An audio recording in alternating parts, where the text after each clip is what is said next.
buenas tardes, buenos días, buenas noches, licenciado y compañeros.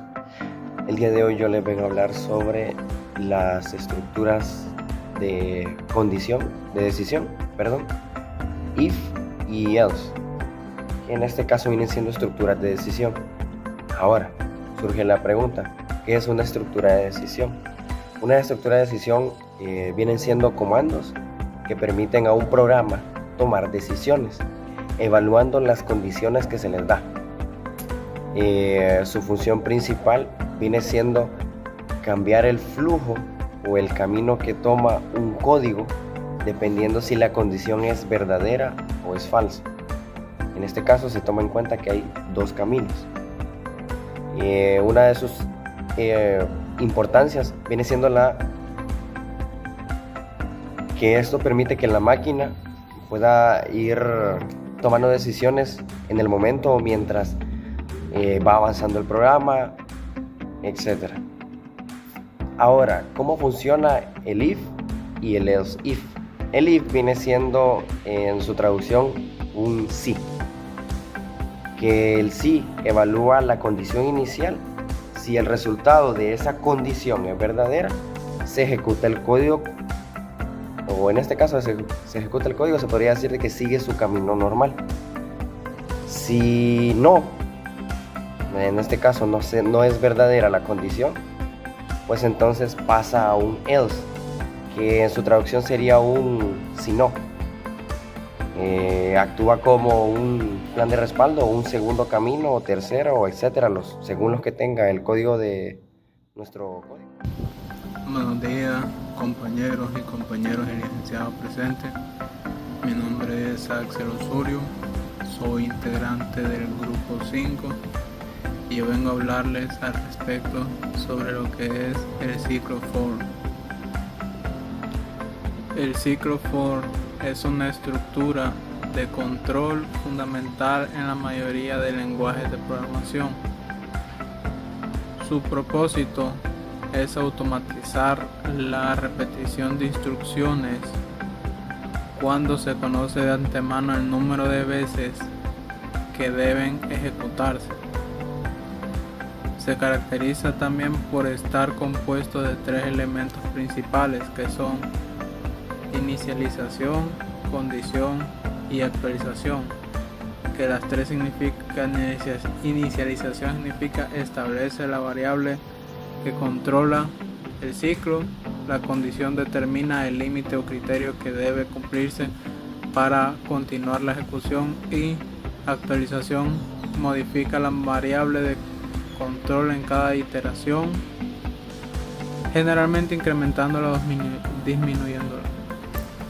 El ciclo for se utiliza ampliamente en tareas como el recorrido de estructuras de datos, la ejecución de cálculos repetitivos, la generación de secuencias y la organización de procesos que requieren pasos consecutivos.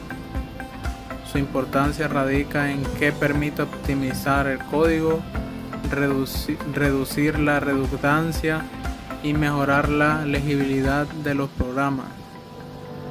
Además, facilita el control preciso del número de repeticiones, lo que lo convierte en una herramienta versátil y confiable. Me tocó hablar sobre cómo funcionan los ciclos while y do while. Para entender tenemos que saber qué es. El ciclo while es una estructura que se repite con un bloque de instrucciones mientras esta condición sea verdadera. Lo más importante en el ciclo while es verificar si la condición se cumple para que se pueda ejecutar el código. Su sintaxis es súper sencilla porque escribimos el while entre paréntesis la condición y adentro las instrucciones. Por ejemplo, si tenemos un contador que empiece en 1 y ponemos la condición sea menor o igual a 5, el programa imprimirá los números del 1 al 5. En cuanto al contador llegue a 6, la condición se vuelve falsa y el ciclo se detiene. Una de las grandes características del ciclo while es que puede ejecutarse 0 veces si la condición es falsa desde el principio. Es ideal cuando no sabemos cuántas veces se va a repetir un proceso o para poder validar los datos. Otra de las desventajas es que si no controlamos bien la condición, podemos crear un ciclo indefinido que trabe el programa. El ciclo do while tiene una diferencia crucial porque este primero ejecuta el código y después evalúa la condición. Entonces esto nos garantiza que el bloque de instrucciones se va a ejecutar al menos una vez, sin importar si esta condición es verdadera o falsa desde el inicio. Su sintaxis empieza con la palabra do y las instrucciones y al final el while con la condición. ¿Cuándo debemos usarlo o cuándo lo usamos? Es perfecto para menús interactivos donde necesitas mostrar las opciones al usuario o al menos antes de pedirle una decisión, o también para solicitar los datos para que se confirme una salida. Voy a hablar sobre el switch en C#, una estructura de control que se utiliza para tomar decisiones dentro de un programa. El switch permite evaluar una variable y ejecutar diferentes bloques de código dependiendo del valor que tenga esa variable. Una alternativa más organizada es usar muchos if y else, especialmente cuando existen varias opciones disponibles. ¿Qué es el switch? El switch es una estructura de selección múltiple. Esto significa que el programa puede elegir entre varias opciones posibles dependiendo de una variable. Cada opción se representa con la palabra case. Cuando el valor coincide con uno de los casos, el programa ejecuta las instrucciones correspondientes. Además, existe el default, que se ejecuta cuando ninguna opción coincide. ¿Cómo funciona el switch? Primero analiza el valor de una variable, después compara ese valor con cada uno de los case. Cuando encuentra una coincidencia, ejecuta el bloque de código correspondiente y utiliza la palabra break para finalizar ese caso. El break es importante porque evita que el programa siga ejecutando otros casos. ¿Cuándo se utiliza? El switch se utiliza mucho en menús interactivos, sistemas de opciones, calculadoras, programas, donde existen muchas decisiones posibles, como por ejemplo un menú donde puede elegir entre sumar, restar, multiplicar o dividir. Algunas de las ventajas del switch es que el código queda más limpio y organizado, es más fácil de leer, facilita el mantenimiento del programa, hace que el código sea más profesional. Y una desventajas que puede tener es que solo funciona con valores exactos, que no sirve para condiciones complejas, y en algunos casos un if puede ser más flexible. Yo les hablaré acerca del ciclo for each.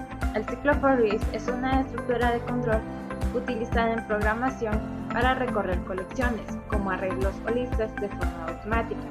Extrae cada elemento uno por uno hasta completar la estructura, sin necesidad de gestionar manualmente contadores o índices.